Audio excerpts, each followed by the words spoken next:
Good evening, everybody. Welcome to the Board of Select Persons meeting for Tuesday, January 21st.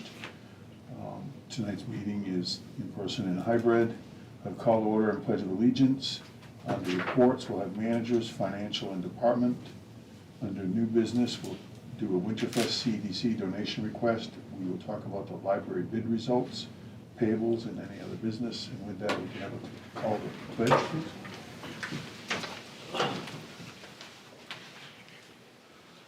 Allegiance to the flag of the United States of America and to the republic for which it stands, one nation, under God, indivisible, with liberty and justice for all.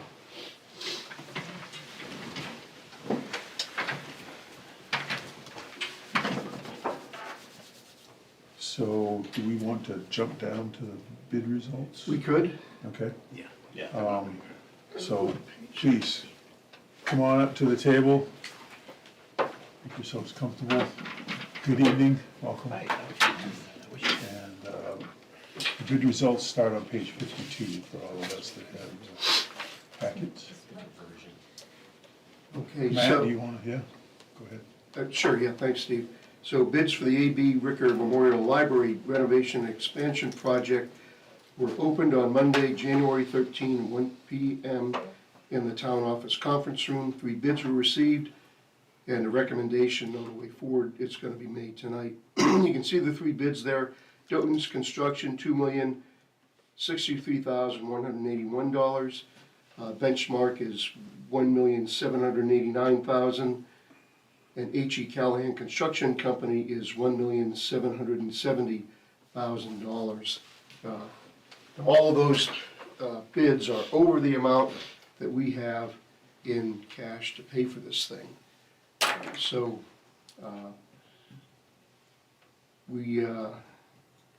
Mike and Toby and I and Nikki, we sat down and had to think about how could this work since we don't have enough money cash in hand. And there's a way to do this. If you recall, we have $750,000 in congressionally directed spending money that is still in the federal budget. These are funds that Susan Collins championed for us, and they're there. The way we get access to that money is they remain in the budget, and the federal budget is at some point signed by the president, and then we can go through the process where we fill out the grant paperwork and do that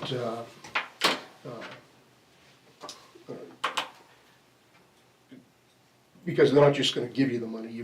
There's a process they follow. You fill out the same grants that everybody else would, but you're assured of getting the grant. So that's how that would work.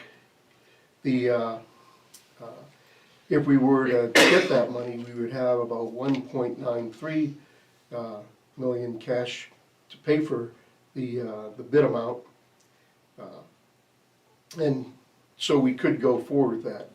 How would that work? We would submit our application for the $850,000 bond that was approved by taxpayers some time ago to the Maine Bond Bank, and we need to get that in by February 5th.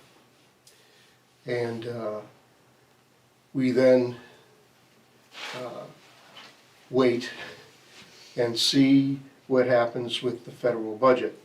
And we have some time for this federal budget to be approved and include that congressionally directed spending money that we have. Our drop dead date is April 7th, which is the last day we have to withdraw our bond application from the Maine Bond Bank. So if we were to follow that plan and the money did not come through for us, the town is not owed any money. We don't have to pay to apply for the bond application. There's no financial risk there. If we go forward with that, then we have the opportunity to move forward with the library project, and we'll have about about 200 grand or so. About 200 grand in excess funds available, which might be used for, say we had a cost overrun, or there might be some other things that we want to do, and we could determine that as we have a better understanding of what those funds would be. The other thing that I did not include in the original monies, when we said we had 1.18 million, was the $50,000 grant from the Community Resilience Partnership, because that grant comes with Build American and Buy American and Davis-Bacon wage requirements. But we are likely, with the grant from the federal government, to have to follow that anyway. And so that those funds can now be folded into that total amount, and that brings us up to like 1.93, I think, if I did the math right.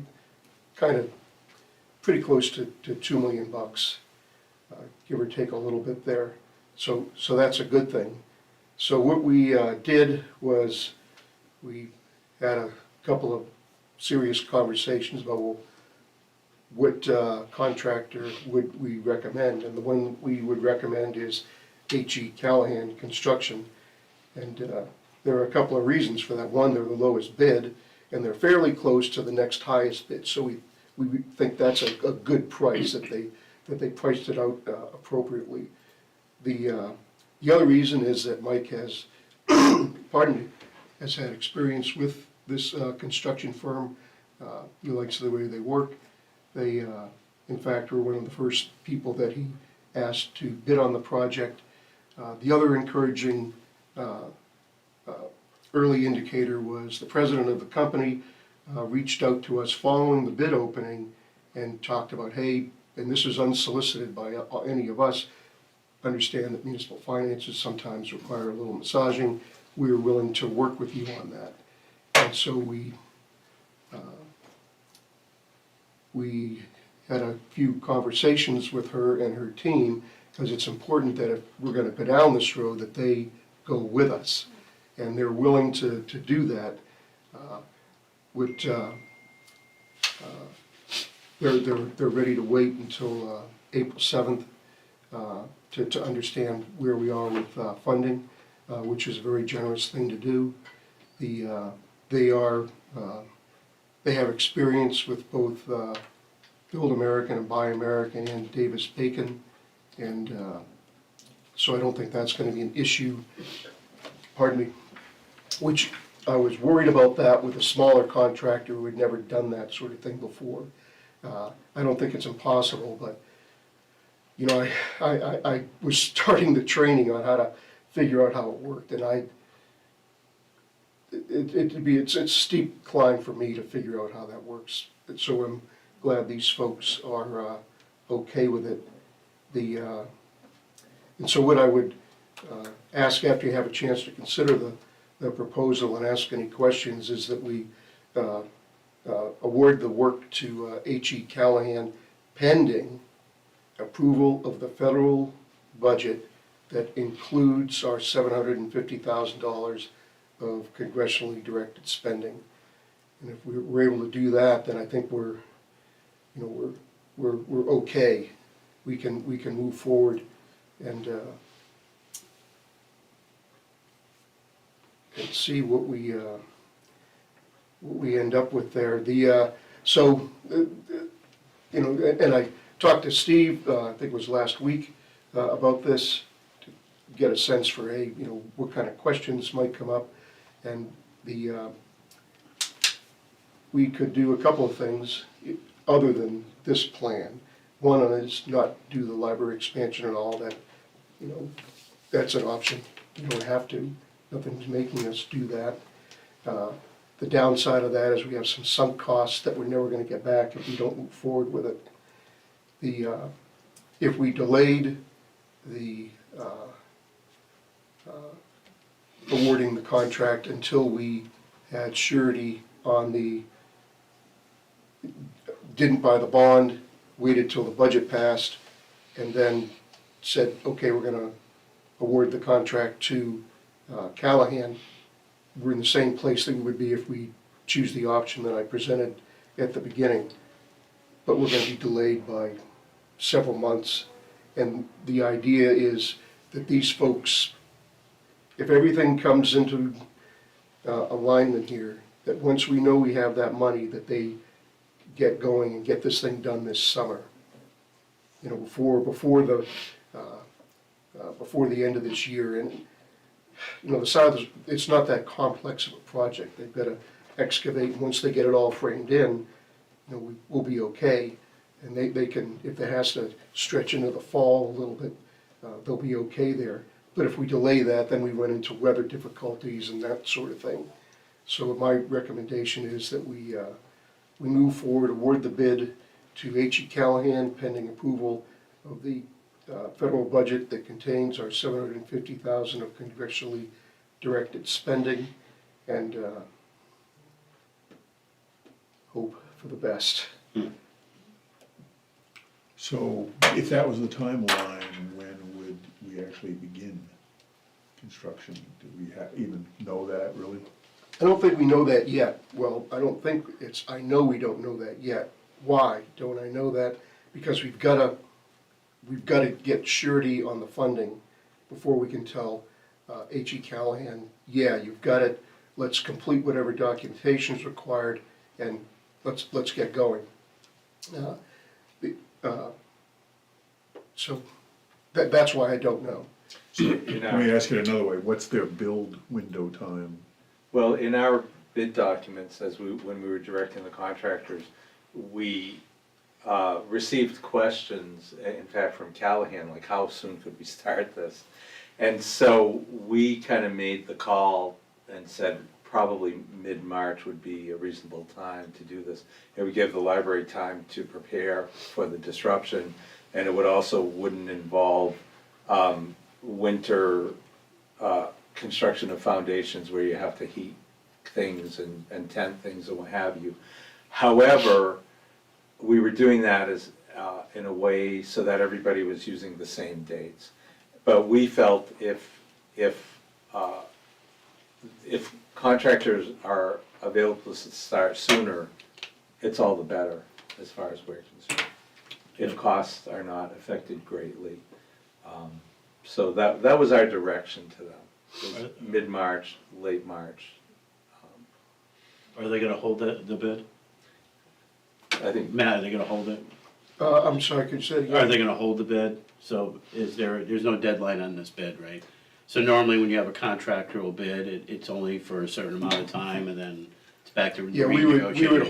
hold the bid, award the work to them pending the award of this federally directed money, but Toby can help us. So the contractor has to keep the bid amount good for 60 days. Yeah, And then and there might be a negotiation if we are going to If we proceed need more with them. time. yeah, that's what I was, But 60 days is Yeah, the yeah. industry standard. yeah. So basically mid-March is what? Yeah, March 14th, I believe, is the date. And the holdup is really, when we do our application to the bond bank, we have to put what the amount the bid came in, and we have to certify that we have the funds and where they're coming from for all the work. And if we can't do that, they won't issue the bond to us. Because we have to give them, they have to know that we can pay for this whole project in totality, including the bond that they give us. And so that's why we have to wait, we have to be able to pull that bond application if we don't get that money, because we wouldn't have enough. I've got a bunch of questions. First of all, if we didn't get the money, and I think we had talked about this before, what can we do for the $1+ million that we know that we have? That includes the $850,000 bond. I think- What can we do for that? Yeah, that, we would have to look at a remarkably reduced scope. And I think Mike, Toby, myself, and the library working group folks, we need to sit down and say, we need to have a serious discussion about what it would look like. The other thing that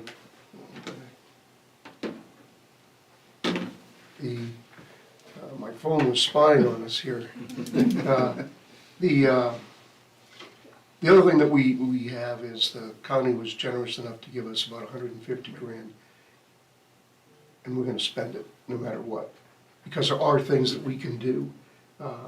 And with those would include is really gonna be dependent on, you know, what Mike is recommending that we do based on how much things are gonna cost. And then we'd have to talk with folks that helped develop the design, say, well, okay, now we've gotta, let's look at our priorities and see, well, what things can we put in? We could do something. What that would look like, it would not look like the design we're proposing now. Let me speak to that a little bit. So if we were to go that route, of course, there would be complications with that, and we'd be looking at rebidding, going through this process again. One of the things that I need to understand is why we were off, why I was off the mark with this. And so once we've actually awarded, well, made some kind of decision, either awarded to Callahan or decided not to proceed at this time and pursue a reduced amount, the first thing I'm gonna do is call the bidding contractors, and even the ones who didn't formally put in a bid, and say, what did I miss here? And I'm not sure what it is. I'm suspecting it may have to do with the mechanical system, only because over the last, since really the pandemic, mechanical, which means heating, HVAC, plumbing, and electricity, those, and sprinklers even, those costs were greatly impacted because of changes in the workforce and availability of materials, because most of those materials were produced overseas and everything went haywire. So I'm suspecting that may be a large portion of what's going on. And the other thing too is that there may have been complexities regarding keeping the library open and functioning and building around a working building, as opposed to just closing, you know, shutting the library down for 2 months and doing all the renovation work. And the reason I'm getting long-winded about this is that any decision on what can we do for the amount of money would be informed by that what comes out of that. Because if we find out there was something we could have done that would have made a huge impact price-wise that I didn't pick up because it didn't involve sheetrock and studs and roof tiles, it was some other operational thing, then that would be the first thing we would look at reducing before we started talking about not updating the lift with an elevator. We'd want to go for the low-hanging fruit first. So that's a long-winded answer, but it would be an informed decision. I have ideas. I have a whole list of stuff that we could do. But to me, it would make more sense to find out where were the buried costs in this that I just didn't see. What I'm wondering, for, what's the number, 1.1? 1.18. Okay. For 1.1 million, can we build out the space the way you have it designed? And, you know, with the walkway, and then whatever else beyond the actual, I'm gonna say the actual construction type part, do whatever we can. And then if we get the 750, if that comes in afterwards, then continue with the whole project. But can we at least get the space built out? And my thinking, whether or not it's right or wrong, is that if we get the space built out, we can go back at some point and finish the project, realizing that that would increase the cost if we, you know, if it wasn't done during the construction time. You run into all kinds of issues like that. The contractor may not be available to come back at that time. That being said, though, one of the things I on almost every project, these kinds of things come up, you know, gee, we'd hope for, and so that would be kind of a phased approach. So what you can do in that situation is you can minimize any complication. I call it not painting yourself into a corner. You can design what you have knowing that these other changes would be coming. So a good example of that might be, you just might upgrade the electrical service, so that when this additional portion is put on, you were already in kind of working on the electrical system anyhow. That was the time to upgrade the service. When the new part comes on, that's that much less that you have to do at that time. Again, for me, the complications, I'm not sure where the real costs in this building are. Because if there's not a lot going on with this building. We have simple roof trusses, there's nothing, we don't have an overly complicated mechanical system, we don't have expensive windows, it's simple brick exterior. A lot of times in a building, you start to build up costs when you start putting corners on things, so the more rectangular something is, the less expensive it is. And I realize I'm getting into architect right now, so bear with me. But we really minimized a lot of that stuff. So I'm not sure where you would make the cuts until I know where all the money was being spent. Now, one of the things that I'm thinking, and I've already thought through, like, well, what would I do? I might get rid of the soffits above the circulation desk, but that's not going to save you $750,000. Even if we change the brick exterior to a less expensive material, that's not going to get you. That's why I'm confused about it. It could be something as simple as there are a lot of contractors are busy right now, so they didn't feel the need to really push their numbers down. However, the fact that we got two numbers that were so close together, when that happens, I tend to say, okay.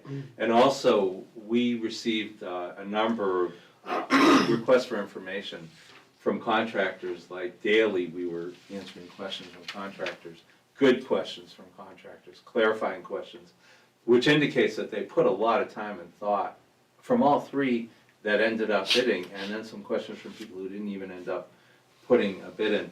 So I feel like the numbers are good. I just don't understand how this is a almost $2 million building. Yeah. But people know. There are people who know, but I can't really ask them until we've kind of made an award or made a decision not to proceed with an award. I So- recall that there were about 11 or so different firms that had come to the meeting that expressed interest. Have you received any feedback from those that didn't bid, why they didn't bid yet? We haven't pursued that, again, because basically I feel like it's best to wait until we've either awarded or decided not to award, because it could get messy. Somebody might say, well, gee, you talked to them before you even awarded the contract, what's going on with that? Were you know, so I just feel better just waiting. Okay. But yeah, once, Makes sense. even if the money, if somebody came in and dropped a big bag of money and we were able to do the project, I would still call these contractors and say, like, what did I miss here? Because I'm usually pretty good with these numbers, and I'm just curious what's going on. And again, that would be the key to then saying, what can we do? The other key to saying what can we do is that this process began with a team of community members who worked out what their priorities were and what they thought was most important. And we still have that list of the things that they prioritize. So as we looked at reducing the scale of the building, the thing to do would be to say, again, where is there low-hanging fruit that we can cut costs here? But then also, how do we maintain that priorities list that the community developed for this building? Matt, so if I remember correctly before, if we have extra money, we cannot prepay on the bond. We can't, but I don't think we're gonna have extra money for this project, because the bond is $850. Anything that we're looking at is well north of that number. Okay, no, I'm saying that if we got the federal money, you're talking about getting 1.9, and if this came in at 1.7, assuming no major overruns, funds, we could have an extra 100,000 or something. Yes. Okay, so if we can't prepay, can that money be put aside to make the first whatever payments on the bond? I guess I don't think so, because we're getting this grant from the federal government, and we're gonna need to show that we've spent it on the library. So if we have enough money at the end of this, there are a number of things we can do. There are some design features that were omitted to bring the cost down that we could reintroduce. One that I'd really like to see happen is that we use the balance of those funds to pave the parking lot. Okay, but can't it be put down that we use, and this becomes a numbers game, that we use the $850,000 bond for the library, we use $750,000 for the library. So those are the two numbers that we really have to use. And then whatever else we use to get to the 1.77, you can say, well, that's not your money that we're putting aside to make payments, if we did that. And it's our money, because we've got money from our fund that we're putting in there. You've got, I guess I'm not, are you saying that So- if we have money that we were gonna spend on the library, that we do not spend on that's it, our money. would we use it to pay off the bond? Yeah, I mean, because it becomes a numbers game, because all of a sudden you get 1.9 million. Yeah, I wouldn't recommend doing that. And the reason why is because this is the one chance we're gonna have to do the work on the library. We're not talking huge sums of money here. It's gonna be maybe a couple $100,000 in that neighborhood. But for the next 40 years, we're gonna be all looking at this renovation work. The bond payment on the 850 grand is relatively modest, and we looked at our budget a couple of years ago. The payment for the library bond has been included in the budget for the last couple of years, I think. So we're not, it's not a large amount. Okay. I just lost my train of thought. Go ahead, Steve, you want to say something? Well, I guess I interpreted what you're saying as being a delay in actually having to raise and appropriate taxpayer money to make that initial bond payment, because you got the money sitting in the account because we didn't spend it all. All that is deferring, from a budgetary standpoint, what it is that we're really talking about. We're not, doing, but I think the parking lot is one thing, and then personally, if we had extra monies in doing, and we said, oh, we could do a little bit more on top of the parking lot, or however it laid out, I would like to see that our AC and heating systems was throughout the building and done completely, and put that to bed, because I think whatever we don't do, we're gonna need to do something. So that's just my personal reaction of where we've cut and where we've done, that's something that, geez, we really wanna make use of this thing, it really needs to be. And part of these improvements, I mean, you're closer to this, and I don't have I can't recall all the details, but there were new shelving, I think, that you were trying to secure as well as part of the renovations. That's That's not included right. in the HE construction costs, right? No, it's not. Right. And that's where we would possibly use some of this $200,000 to pay for it. It sounds, if someone gave me a check for 200 grand, I'd be thrilled. But when we're talking the size of our project here, that money is not gonna go too terribly far. It could go for bookshelves. Steve made an excellent point about HVAC systems. Stan's thinking, how could we structure this so that we could reduce the amount that we have to raise and appropriate, all interesting and valid ways forward. But I don't think we're gonna know for sure how much of those funds we're gonna have. And one other point is that there's gonna be some modest compliance cost for Davis-Bacon and Buy American, Build American. I don't think it's gonna be too terribly much, but that's gonna eat into that amount somewhat. Okay, another question. We've got till April 7th Mhm. to show that we have enough money to do this project. Right. Okay. The way the government is going, there's no guarantee that this budget is gonna go through. And going on the assumption that when the budget goes through, that we will get this earmark.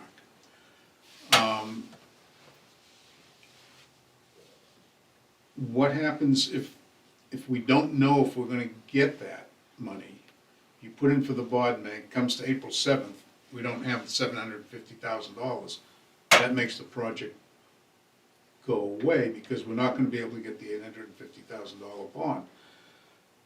If we put in something for like 1.1 that we do have, that we know that we will have, and then sometime after April 7th, so that would show the bond bank we can pay for the whole thing. Sometime after April 7th, hopefully there'll be a budget. Hopefully we're gonna get the 750,000. Then we go and add this stuff back on. Because I'm not at all confident that by April 7th, there's gonna be a budget. So, Well, and I I don't hate to think see the that- whole project go away. yeah, that's not, I don't have a crystal ball either. I can't tell you for sure it's gonna be that way, but I think if we end up at April 7th and we have to not do the project as it's currently envisioned, we would have to then have a step back and have a more serious discussion on what next steps would we take. And right now, that's all a hypothetical. And I think the other thing we'll be able to do in the interim is our relationship with H.E. Callahan is gonna be a lot closer because they're gonna wanna know how we're doing this. We can talk to them about, hey, you bid at your 1.77, what can we do to reduce the cost? And maybe we can start looking at the construction costs with them to perhaps make that number, the construction costs a little bit lower, which allows us more room for cost overruns and also perhaps to put in some of the features we were discussing a little earlier. But I think, the question tonight is, do we want to move forward with this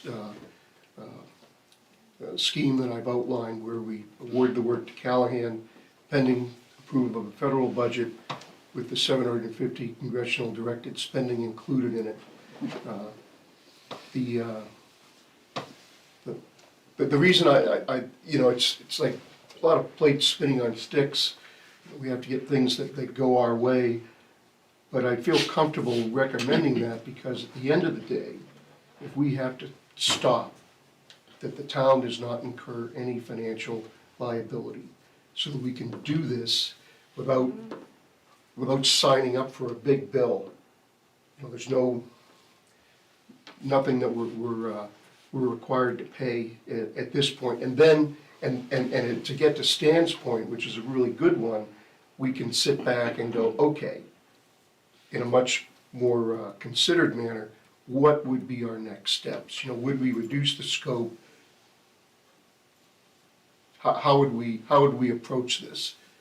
Because there would be, I think, something that we could do to keep this project going. And the other thing is we have that money from the county that we're not giving back.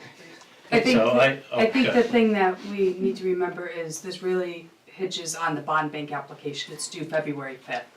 So it has to be into them by then. So that's why we're saying go forward with this one right now with the congressionally spending, because we really don't have time to talk and get our ducks in a row for the 1.2 million before that bond application needs to be into them to be approved. So I think going we with don't- this is the best way forward at this time.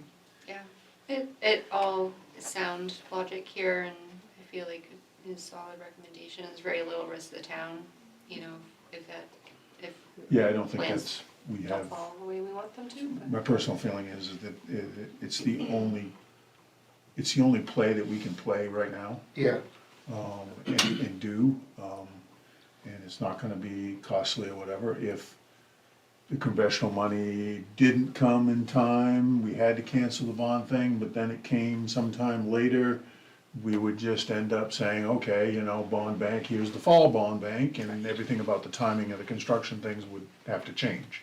Right. And we'd probably have to rebid, given the timeframes and blah, blah, blah, and whatever. But, you know, we would also understand maybe a little bit more that we would have that 200,000 and we could have the things to say, well, okay, when we rebuild this, maybe we would add this little feature or whatever the case may be in what we went out to bid with, because we'd have more certainty to knowing that number or whatever. But, yeah, I don't, you know, given the cards dealt at the moment, I guess my personal opinion is that it's the right move now. It's not, it's a non-risk move at the end of the day, yeah. you know? So I'd like to interject on something. I have probably some information for you that might help you out or something to look for. My first question is, when the bid was sent out, was it sent out with a bid range? Or do you just say, hey, give me the cheapest bid? We didn't have a bid range. We didn't tell them what our budget was. Yeah. We were asked by every contractor Yeah. what our budget was. Being in corporate sales, that's Yeah. one of the first things we ask. And we because said it- the owner prefers not to reveal that amount. Okay, yeah, which is a fair question. There's some people that will, so well, that actually helps the process to pinpoint the shortfalls of the budget. So that would have been something that I would have recommended. The other thing is, have you seen the bid and the breakdown of the cost? No. So a couple of things to look for, when you buy American, it's a lot more expensive. Because every nut, bolt, certain construction firms have, it's almost like a government, like Yeah. Bath Iron Works. They have to have, it's a lot more expensive. That was one of the first questions that came up, and several contractors asked, is this a Buy America Yeah. project? And so, at the time, it wasn't. Yeah. Well- Because this other money, so what I'm saying is, so they didn't bid based on that. Yeah, okay. Or they bid based on that this not being a data. And there is an exception process, that the federal government will allow if the product isn't available as a certified BABA product, or if the cost is too, exorbitant Yeah. as well, Good to compared know. to Usually, materials. yeah, usually in military contracts like shipbuilding, BIW, the Navy will require, or the government will require, because they're given the money. Yeah. And the last thing, the hidden cost is freight. Yeah, Okay, so they don't have all that stuff in a storeroom somewhere. yeah. So freight costs, especially, well, it's by American, but if they have to get anything overseas at all, it's coming over on a ship Right. or a plane. But if it's by American, your freight costs is a hidden cost in there as well. So not seeing the itemized bid, Yeah, which would be helpful to go back to what Stan and what Matt and everybody on this side is saying. You don't want to piecemeal it. I mean, me personally, if we can't get the funding, I would delay the project and pick up where we left off once we know we have the funding, you know, money talks, you know, that whole thing, so. But yeah, I would, too bad we couldn't see, I'm gonna, as I said, I'm. not us see, but I'm- too bad you guys couldn't see Yeah, the itemized breakdown, because you, going into the planning and understanding the architectural part, you can see where maybe, but I think this, so, I'm not saying I'm 100% right here, but the hidden cost by America definitely is a lot more expensive, and the freight cost as well, and that's something you probably could ask them off to the side about the freight cost, yeah, you know what I'm saying, and then maybe you can have a better understanding, Matt can have a better understanding where that hidden freight cost is, so, absolutely. yeah, that's all I have. I just wanna interject too that, I was pretty happy to see Callahan, potentially being involved in this project. They, as Matt mentioned, they were the first company we said, hey, you gotta bid on this. They were one of three that we were really We hoping. invited them to. Yeah, we invited them to bid. There were three that we were really hoping would bid, and the other two just didn't have time in their schedule. But I have To worked with, answer to your point from before. I have worked with Callahan, and it's a smaller scale company compared to some of the other ones. But I've worked with them enough to see how they manage projects. And I've worked on them on projects where budgetary issues became higher than we thought they would be. And they were very impressive in terms of helping to get to a solution.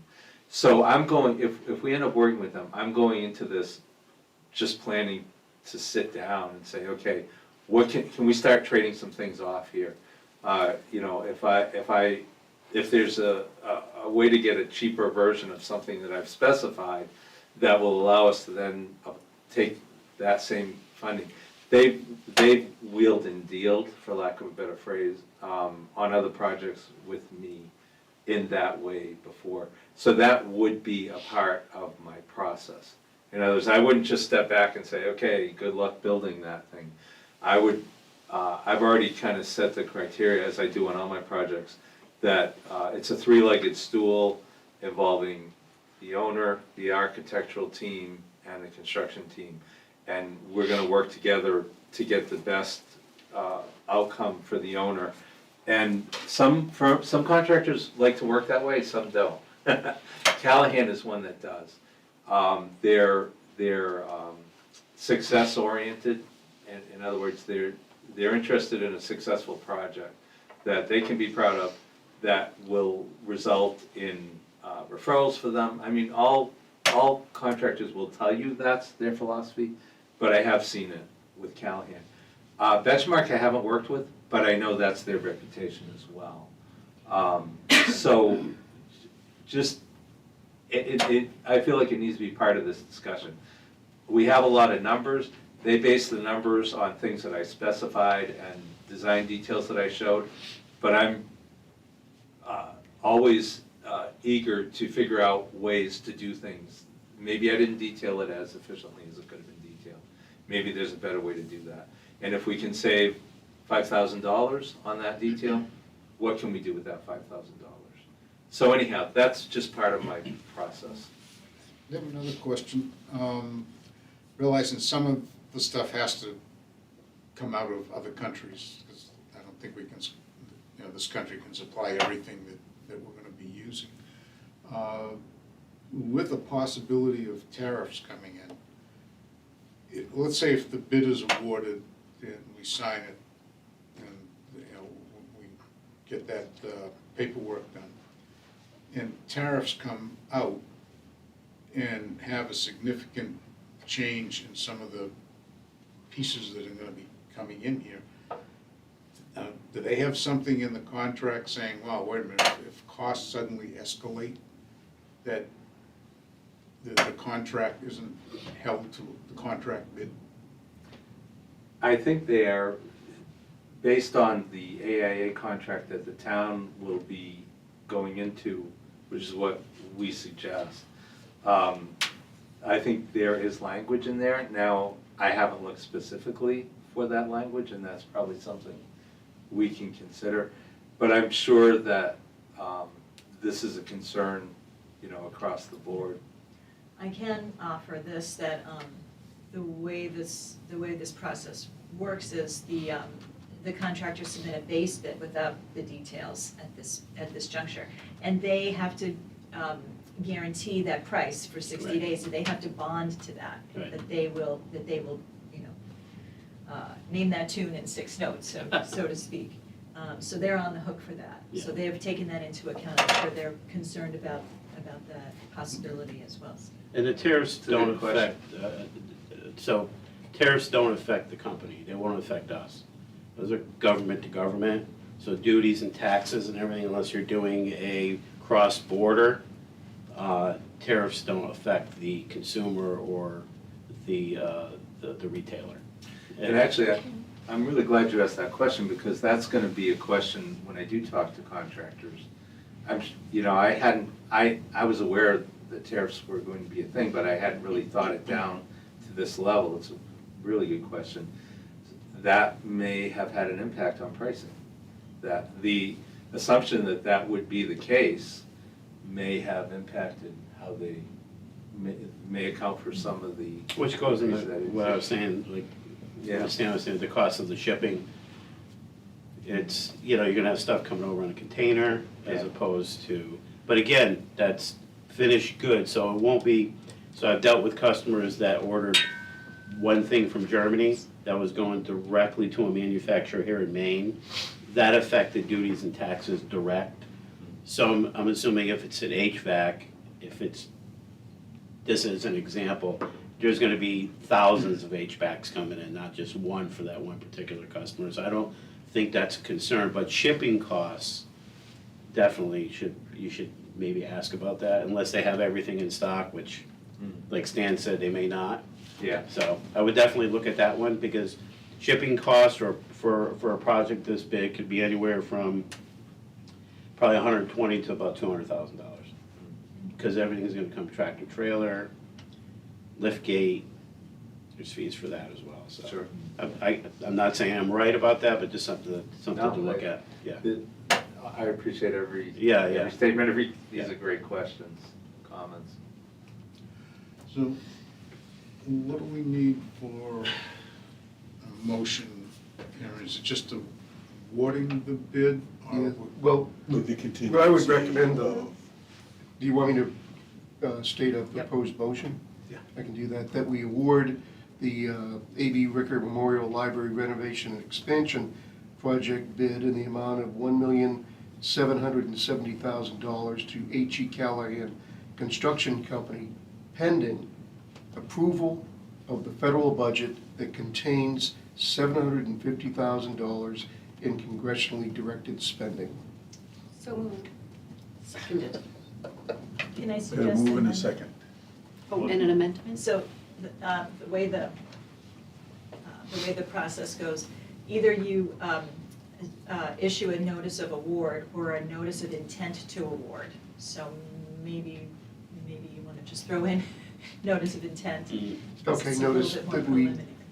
intend to award this work to H.E. Callahan with the numbers that I just said.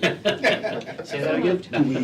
Do we need to put any language in there saying that it would be executed by the 7th of February? Or in other words, do we need to, would it be important in the, or at least embedded into the letter of intent that we will tell you for sure by this date, or it's not gonna happen?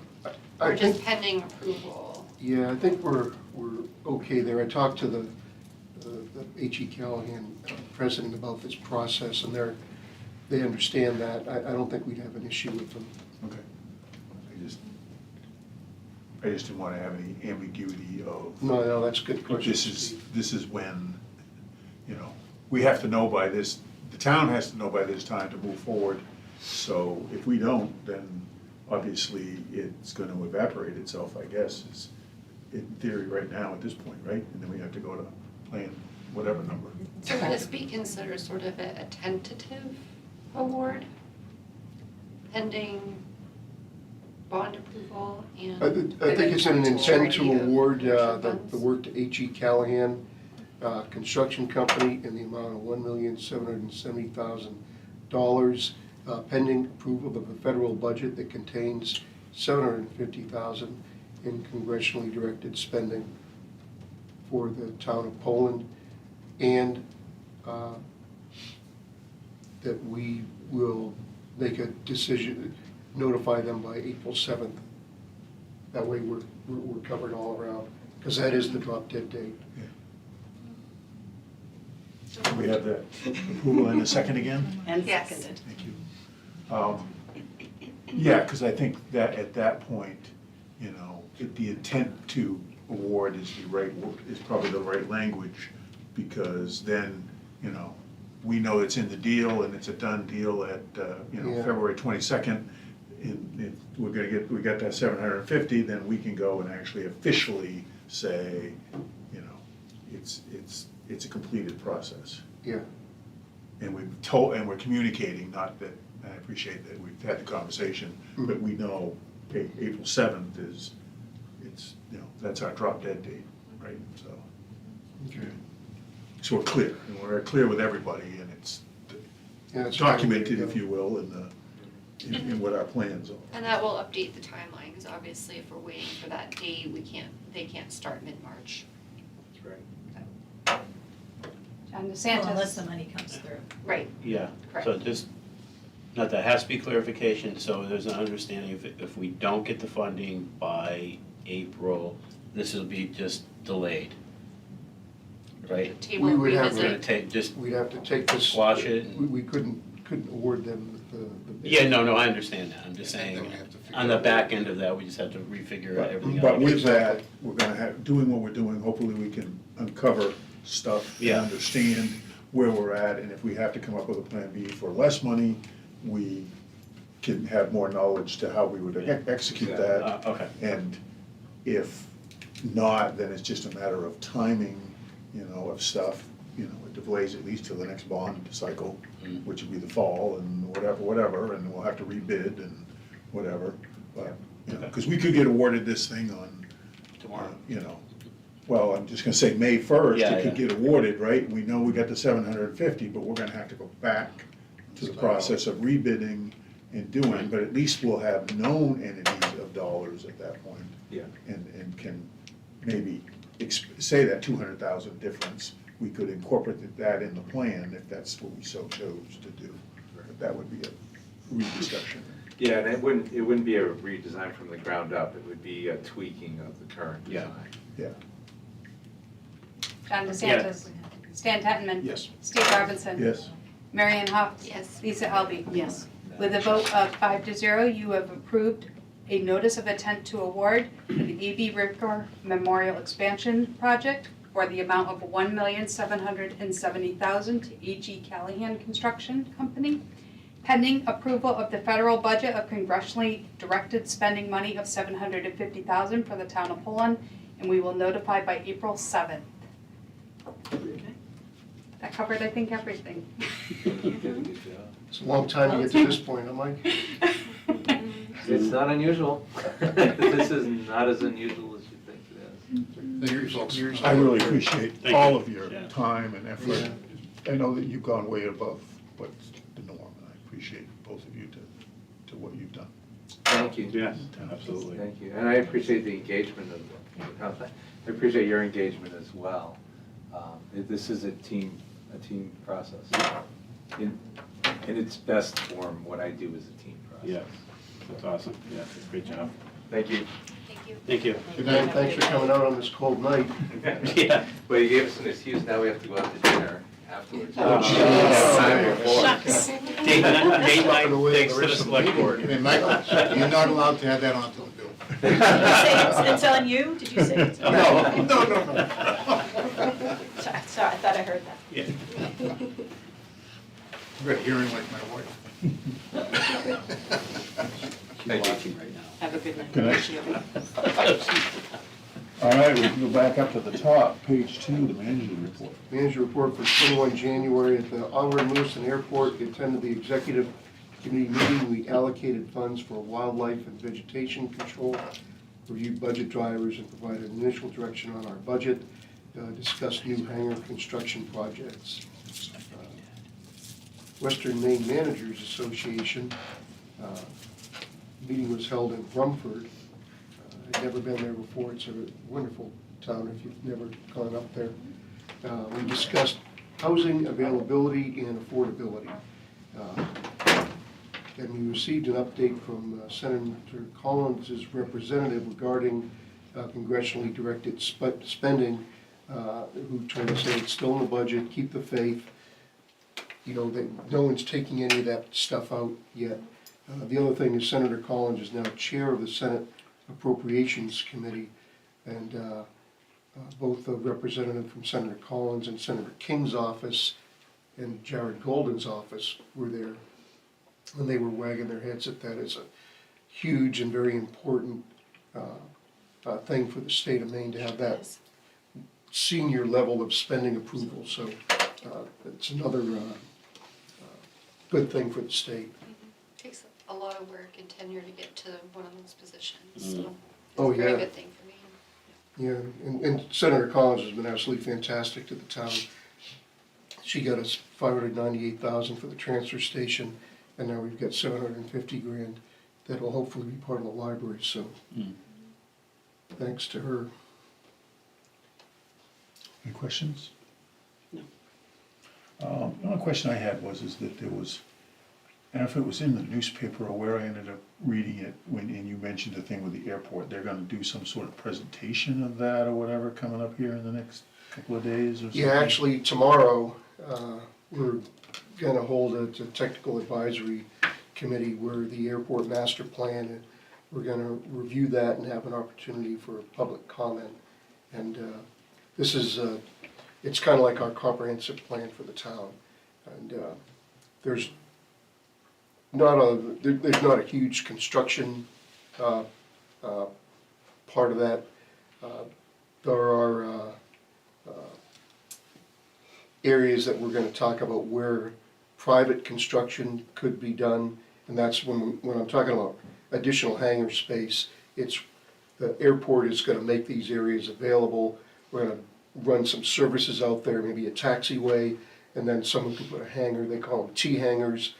You know, airplane looks like a T, you back it in there, and so they, you can have more general aviation, which is basically private planes based at the airport.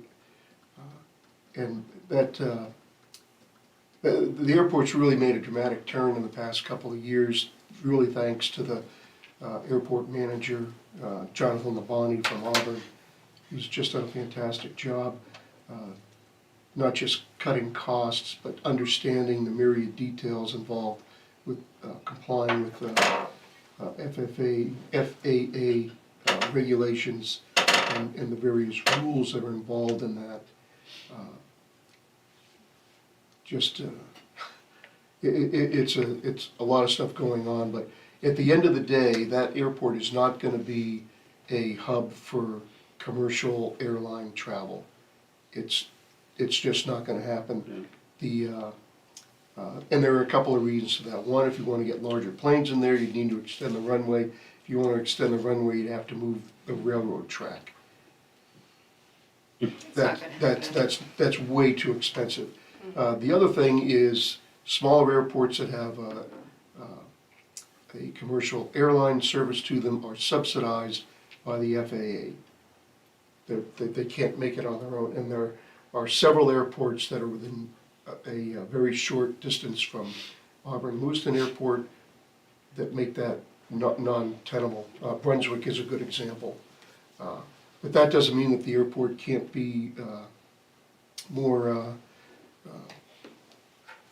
than it is right now, and with that more is gonna be additional general aviation planes, which come in and do a couple of things. They buy fuel, they get fixed, they bring people in to visit places like Poland. Up until recently, and it's only because it's the winter, every time I went in the terminal, there was somebody in that terminal that was either coming from Poland or coming to Poland. You know, so the guy that, who until recently just sold his jet, the guy that bought the most jet fuel at the airport was a Poland resident. You know, Yeah. we benefit from that airport, and that's the reason that I wanted to get on the board to help shape that. There is some air cargo that flies in and out of the airport, but that is a very small amount of traffic. There's, I think, one or maybe two flights a day that come in to go to the UPS terminal that's co-located with the airport. And as a matter of fact, we are letting them lease some land to park, so that's another revenue stream. But they only, they truck things up from Manchester, and the last minute things get flown out. That's what that cargo, the light flight that comes before the board asking for a charitable contribution has a sizable presence at the airport. There's flight training, flight schools at the airport. And we're looking to have another restaurant there. Why do you want a restaurant at the airport? Because the pilots call it the $100 hamburger. You get in your plane, you fly to another airport and have lunch, and then fly home. You know, that's the thing to do. So it's a good thing for the area. It's a regional asset, and glad to see it moving forward. Okay, we can move on Fascinating. Yeah, it's Thanks for sharing interesting. that. I like it. to our financials, page 3. We're 57.69% through the year. And Stan, I still owe you an answer on the solar question you had. I need revision to help me with that, and they've changed some personnel, so I just need to re-engage with them once they've settled their personnel Thank you. movements around. Revenue, nothing really exciting there, but I did want to point out that motor vehicle excise is right just a little bit above the glide slope, so that's a big deal. That is the largest non-taxable revenue thing that we have. The rest of the report is very straightforward. The general is high. Why? Because we include the county in there. We're going to change that in next year's budget, so it's a little easier to understand. But everything else is looking good. Community service, we've got that at 65.19, but what's driving that is the transfer to the library that we've made. Everything else is in good shape. Public Works and Solid Waste are doing fine. In public safety, fire rescue is a little bit below the glide slope, which is great. Law enforcement is high. That's timing of our contract payment. The same thing for our animal control folks. And financial services is at 61, but that's because we paid so much to our friends at RSU and made the transfers to our TIFs and CIP. And pending any questions, that's the financial report. Make the motion, we accept the financial report as presented. Understand? Second? Thank you. John DeSantis. Yes. Stan Tatman. Yes. Steve Robinson. Yes. Mary Ann Hawks. Yes. Lisa Elby. Yes. With a vote 5-0, you've accepted the financial report as presented. It's that time of the month. Our department reports start on page 32. Any comments or questions? Just call attention to the clerk's report. Judy talks about some of the things they're doing to learn new systems that have been put out by the state that a lot of people don't see, but it's a pretty significant lift for the ladies that operate our customer service desk, which is much appreciated. So it should be transparent to anybody that comes in to transact business with the town. And the ice rink's up and running. Heard that. You know, those third graders, they'll leave me alone now. Any It's cold comments or enough for questions? water to freeze now. Any comments or questions on any of the No. reports? I did see that when you look in the permit detail reports, Mhm. that there was a project there that the permit cost was 1.124 million. The project cost. Yes. I think that might have been the vet. That's the only one I know that was up there. Because it has an address showing of 95 McGuire Hill Road. Yes. Okay, yeah. That's just because that's where the person that owns that building lives. Yeah, I'm not sure where that is, to be honest with you. So I can't answer that question. Isn't that the old pizza place? 95 McGuire? Might be. It is a huge project going on up there right now. I don't know exactly where it is off the top of my Yeah, I head. think you might be right, Lisa. Okay. Again, Yeah, I guess the last time I went by, they looked like they were gonna do something to upgrade that Again, building. yeah. Yeah, but it is the old pizza Anyways, place. I just, Yeah, I do pay that's- attention to those details and kind of try to understand, okay, you know, how many new residences are being done, or is it just people doing work, you know, whatever. Not to be picky nosy about any particular thing, but when when the whole thing that he was talking about was 1.26, and Yeah. it was all one figure under 1.12. It just kind Yeah. of just Sticks out. sticks out. Yeah. So,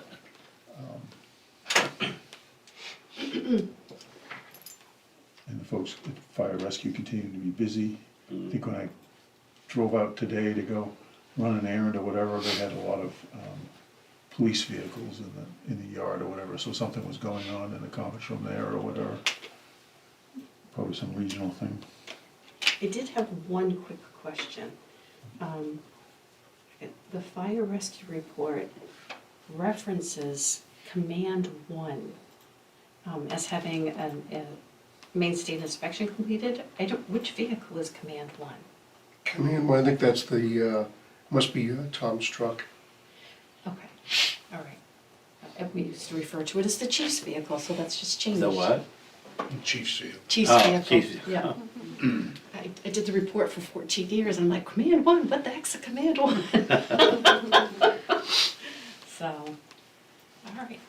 Thank you, Lisa. I didn't see that.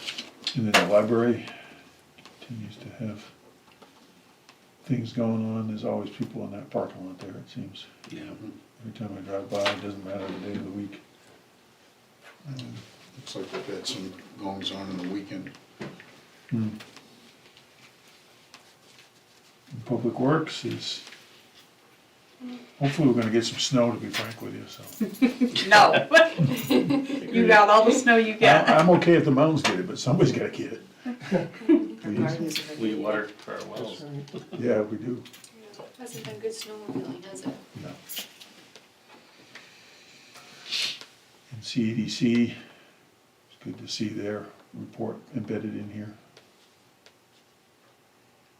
which is what we'll talk about as the next topic, actually.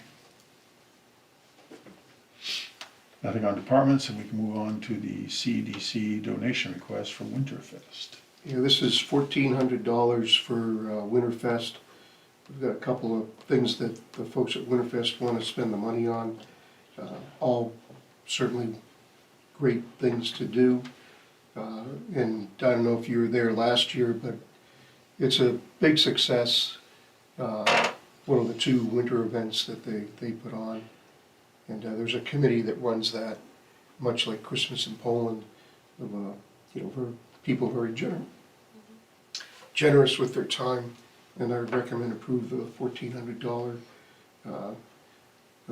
donation to Winterfest so that they can do it. And it's going to be in 2 weeks, I think February 2nd. We're grooming the snow today. It's right around the corner. Yeah.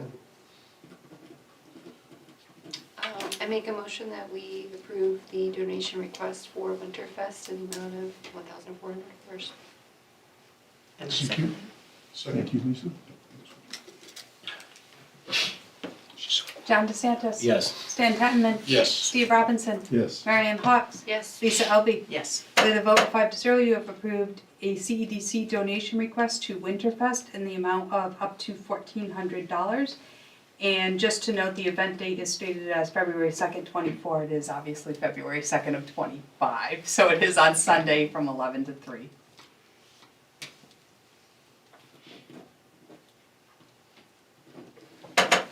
Okay, I guess we get to move down to page 62 for payables. Make a motion that we pay our bills for fiscal year 2025 in the amount of $391,331.23. Second? Thank you, Stan and John. John DeSantis. Yes. Stan Tettenman. Yes. Steve Robinson. Yes. Marianne Hawks. Yes. Lisa Elby. Yes. With a vote of 5-0, you have approved the payables in the amount of $391,331.23. And with that, we can move on to any other business. John? No, stay warm. Nope, nothing. I don't have anything. Other than we had a really great working session with the CEDC. Is that a couple weeks ago? Time flies when you're Yeah. having I fun. think it was 2 January weeks 8th. ago. And we're gonna make this a quarterly occurrence, which I think will be helpful. That's it. two things. One's really quick. So I actually was at Poland Provisions teaching a crochet class last week, and some of you might have seen it out on Facebook, and 40 people showed up. Wow. It was amazing. It was so much fun. It was like sheer chaos because it was What was this just, what was that? What was it, the event? I'm teaching crocheting. Oh, crochet. Yeah, it started out as just a message on Facebook with a friend of mine saying, does anybody out there know how to crochet? I'd like to learn. And I was like, I know how. She's like, well, I have a few friends. And that snowballed into 40 people showing up. That's There was great. another lovely lady there named Sally. That was my co-instructor. But it was just, but there was also like expert crocheters there that just came for the camaraderie. And then, of course, Poland Provisions benefited because you've got to get food and drinks, and so it really, and it's a 6-week session, so every single seat was full. It was Wow. it was wonderful. So anyway, the community event things are just wonderful.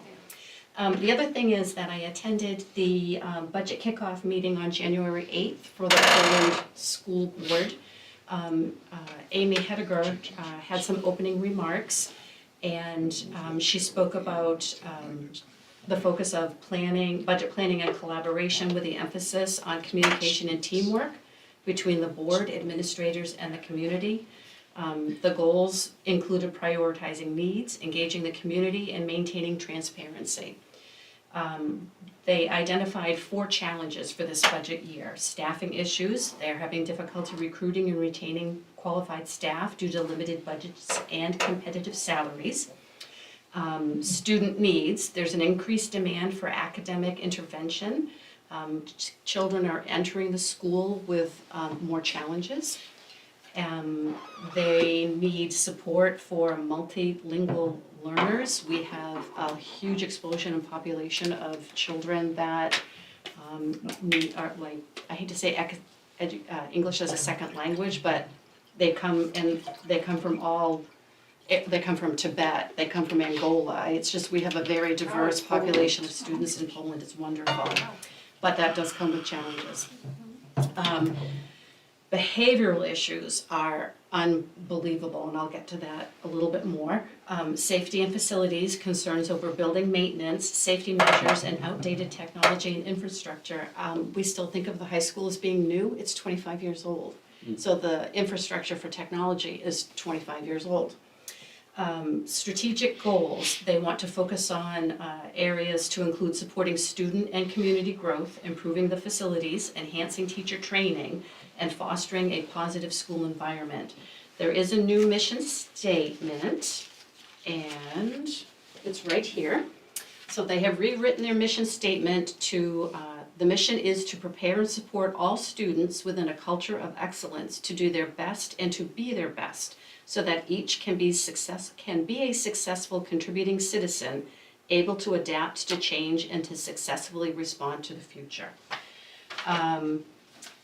The community engagement part, the board is committed to outreach efforts to keep the public informed about the budget decisions and priorities.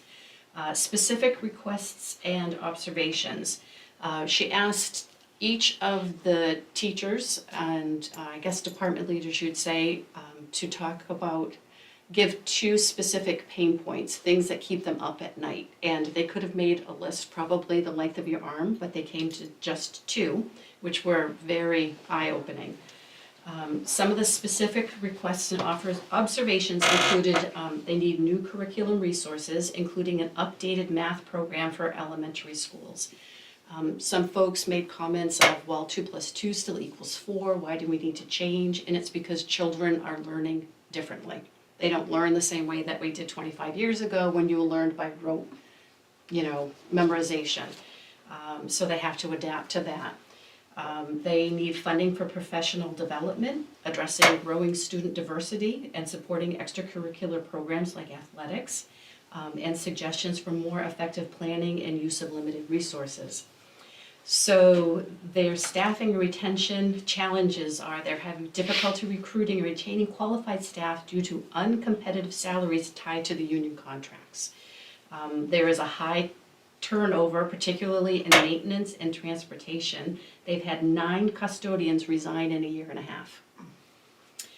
Limited resources to incentivize staff or hire specialists. For example, the multilingual learner teachers and interventionists. So they are having difficulty attracting qualified teachers and support staff for special education, academic interventions, and extracurricular activity. As far as the student needs, academic interventions, many students are now requiring more and more additional support to meet academic standards. So that the lack of the interventionist puts extra strain on the teachers and administrators who must fill the gap. Students with learning disabilities who don't qualify for special education are at risk of falling behind, and they call them their gap students. The multilingual learners, like I said, there's a big increase in the English language learners. Right now, we only have one part-time position for these students, and that's just not gonna be enough. It's very insufficient. Huge behavioral and emotional needs. There's been a significant increase in behavior issues with a higher number of office discipline referrals, staff injuries. This was the thing that just horrified me. Incidents requiring physical intervention. In pre-K classrooms in particular, the lack of sufficient staff to manage young children with aggressive behaviors. Since the beginning of the school year, there have been 35 incidents that required restraints of a student. 35 incidents. They've had teachers go to the emergency room with bites that need antibiotics, concussions, and needing surgery. Our teachers are just, it's the battlefield out there. Is this kind of new this year? Like, is It's- this been seen before? I think it's just getting worse, but this is the first time that I've sat through a meeting and heard it. They have a 3-year-old that's in pre-K right now, and one day that child had 18 violent outbreaks. There's one teacher in the pre-K classroom. What do you do with all the other students? It's mind-boggling to me what these teachers are dealing with. For the facility maintenance, of course, 25 years old, the infrastructure is inconsistent with heating, outdated technology, and deteriorating sports facilities. The tracks, the fields are all 25 years old now, they've reached their lifespan. There's insufficient custodial staff to maintain the buildings and the grounds. I think I already touched on all of this. So yeah, our teachers dealing with the increased behavioral issues, they're burning out, they need help. And then, I'm trying to rush through this, you guys. There are, I think I touched on that. There are increased, I don't know how to say this properly. So last year, there was a removal of a behavioral professional, a behavioral specialist. So that was cut out of the budget to meet the demands of the community, so they don't even have, they're behind the 8 ball already. I think that's good for that. And then, so the transportation issues are persistent driver shortages lead to frequent disruptions in transportation services, expensive contracting for special needs students' transportation is unsustainable under the current budget constraints. I already spoke about the needed math. And the other thing that was really shocking to me is we have 26 homeless students in attending Poland Regional High School. And the homeless children are ones that you don't have a safe, stable home. You're either couch surfing, some people are staying in hotels, certainly some are staying in cars. So that's, you know, an increased stress on the students, on the teachers.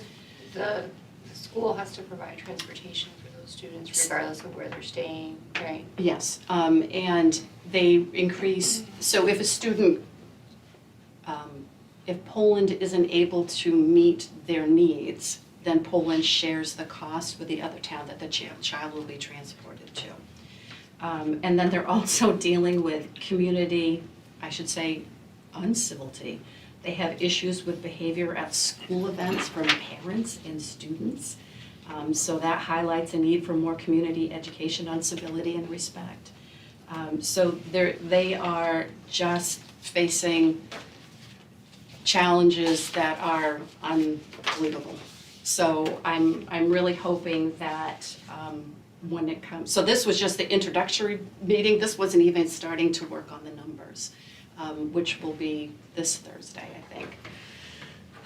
Sorry. Did they say as any of their goals that they were gonna consider the impact of their budget on taxpayers? No. And why didn't they have anything in their mission statement saying that our mission is to provide these services while considering the impact on taxpayers? They do seriously Yeah, consider. well, it seems like they're missing the mark a little bit there. I don't believe so. I disagree wholeheartedly because they did cut the budget last year, and by cutting the budget, now they're at this situation where, I mean, our teachers are having surgery from being attacked by students. They're in because this they don't have- situation because they wasted about $300 million of COVID money that they could have repaired, maintenance, and done all that. That's I part of the can't- problem. I can't go backwards. No, but going Certainly- forward, when Certainly you dig Amy yourself, Henniker can't go no, backwards. but when She's you our dig brand yourself a hole superintendent. over here, you can't expect us to.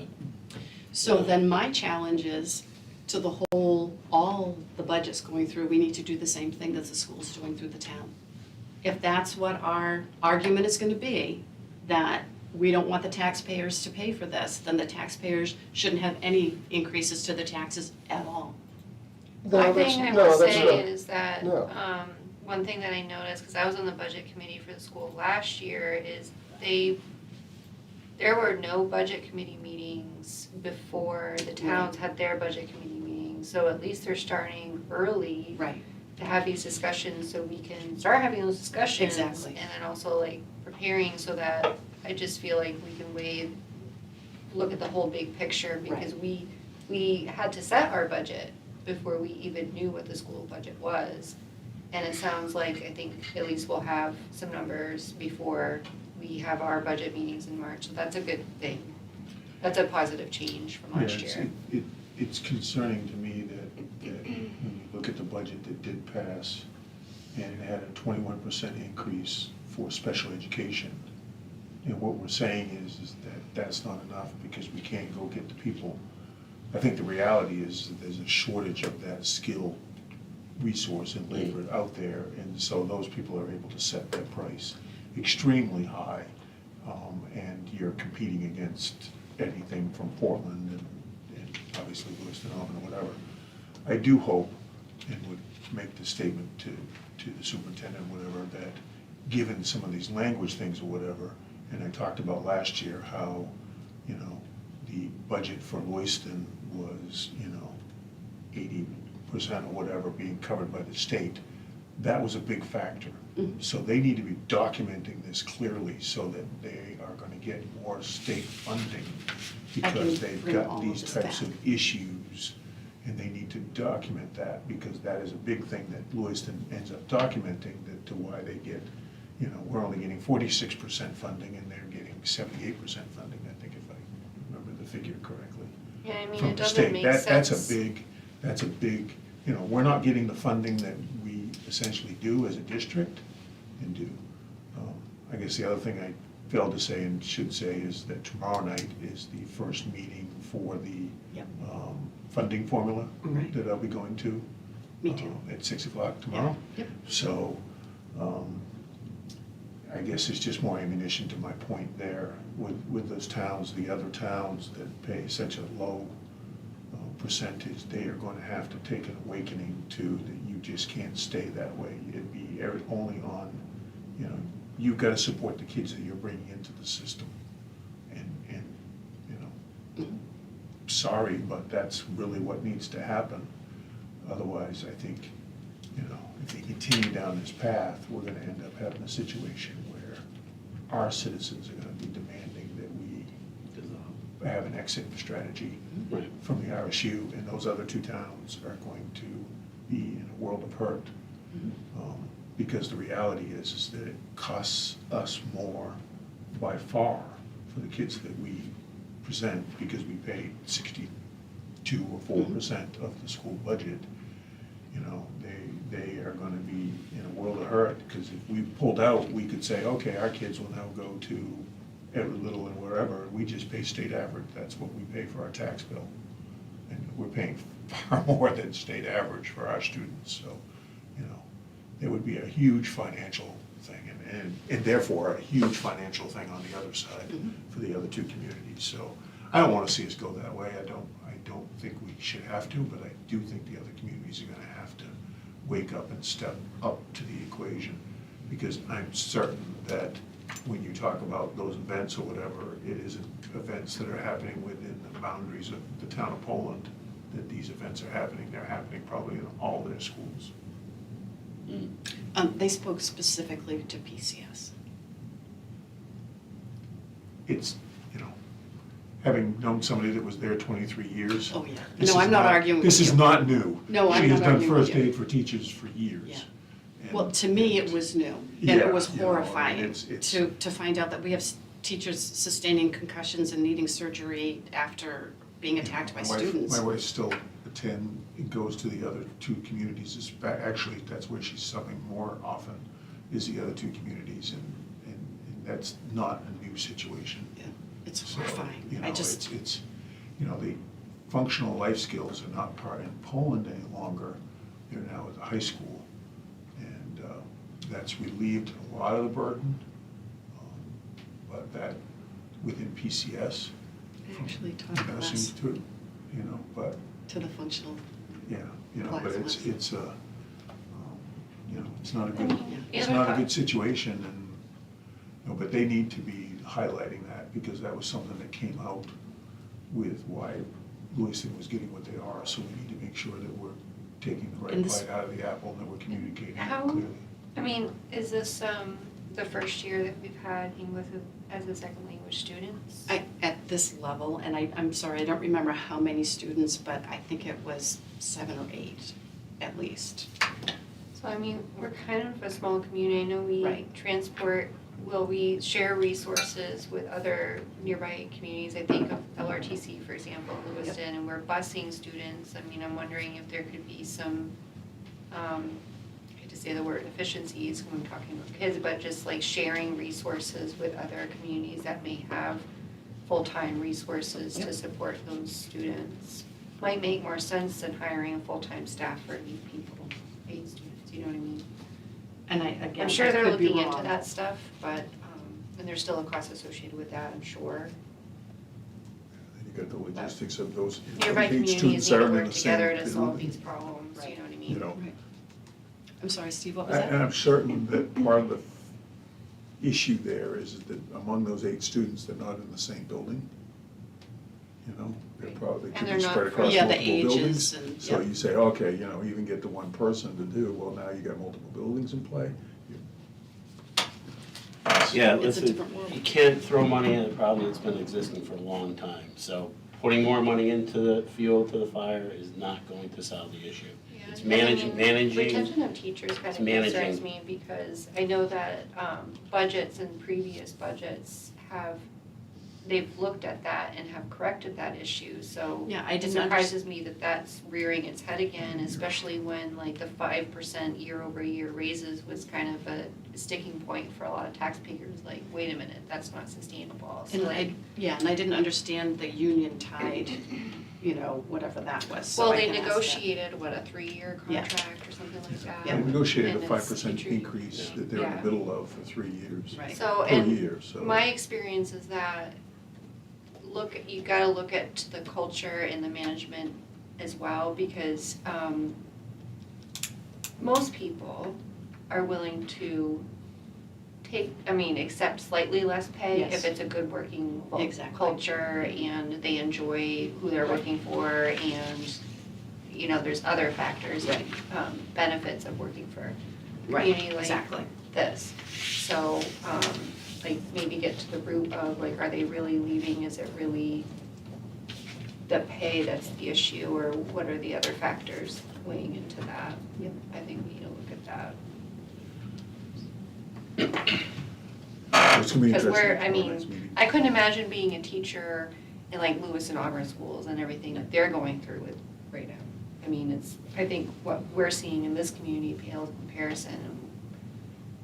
we're, I think we've been we're lucky thankful that for that. we haven't had to deal with it as much as Right. far as the behavior things that are just Yeah. starting to creep up.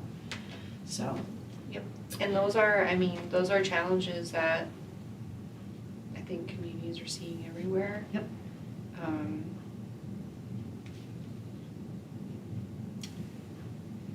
Unfortunately. Yep. So what's the Department of Education doing about that? Yeah, I was gonna say, it ends up being something that needs to be forced at the state level, that you need to go fund education no lower than 55% for every one of the school districts. And bring the level of minimum support up. that's all I got. I stirred the pot enough at the end of this meeting. I'm gonna go home and put a It's blanket over my head. And I also want to mention, we have 2 school board openings, so if people are really like concerned about this, like, Yep. run for school board in June. And take out papers. Oh, coming up in June, there'll be 2 Yes, openings. Yeah. there'll be 2 openings coming up in June, so run. Take out your papers, what is it, March or April? Where people would, March 2 select board as well. and 2 school board. Gotta be Hopefully one of them won't be mine. Yep, I just have one quick thing. The weather is cold out there. Town of Poland has a warming center. Our warming center is the library. And it is open Monday and Tuesday from 9 to 8 p.m., Wednesday through Friday, 9 to 5 p.m., and Saturdays, 10 to 2. I've gotten the question a lot this week by email, by Facebook, on our Facebook, of why can't we open overnight? Why can't we be open? Can volunteers run it and stuff like that? People need to understand that a warming center is different than a warming shelter, and we are not authorized in the town of Poland to host a warming shelter. We don't have meet the correct criteria to do that. The only way we can do that is if there is a declared state of emergency, and then that is at PRHS that holds and hosts that. So the town of Poland does not have the facilities to do that. That's why we can't open beyond normal business hours as a warming center. So if anybody questions you, that would be the answer to give them. But there are 24/7 warming centers and shelters in Auburn and Lewiston if people need to go someplace outside the hours we can offer. So that's all I have. Anything else? Motion that we adjourn. Second. Who's second? Stan? Lisa second? John DeSantis. Yes. Stan Tatman. Yes. Steve Robinson. Yes. Marion Hawks. Yes. Lisa Elvey. Yes. With a vote 5-0, you have adjourned the meeting. Have a good evening, everyone. Keep warm, I was folks. so nervous Stay about safe. speaking.